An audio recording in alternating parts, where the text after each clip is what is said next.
আমরা অসংখ্য রক্ত দিয়ে একটা দেশ গড়েছিলাম ৭১-এ। যে প্রত্যাশা ছিল সে প্রত্যাশা পাইনি। এখন আমরা ভাবতেছি দেশ গড়ব।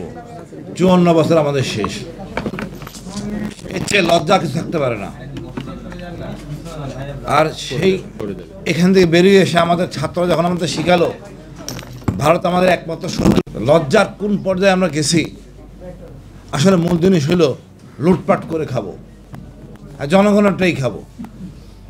এই লোকদের আমাদের একটু চিহ্নিত করতে হবে এবং সংস্কারটা এখানেই দরকার। মাত্র ৩০% টাকায় জমির মালিক হয়ে নতুন বাংলাদেশের গড়ে তোলার স্বপ্ন দেখা বাংলা বসতি। না করলে আমরা কাঙ্ক্ষিত লক্ষ্যে পৌঁছতে পারবো না। আমি মনে করি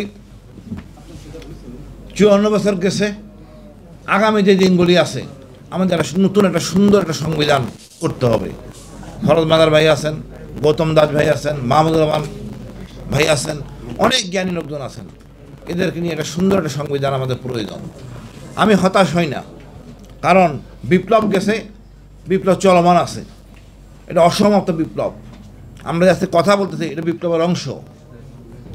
অর্থাৎ আমরা এখনও সিদ্ধান্তে হতাশ হব না।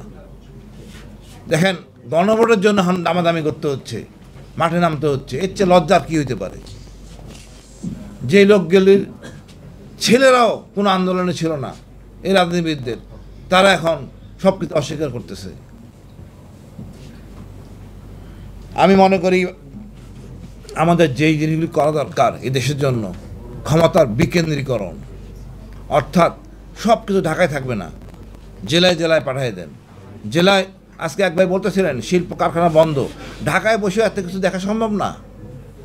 জেলায় ক্ষমতা বিকেন্দ্রীকরণ করেন, বিচার বিভাগ সংস্কার করেন, সাথে পুলিশকে সংস্কার করেন, এবং আমাদের যে সম্পদ আছে সম্পদের সুষম বন্টন করেন।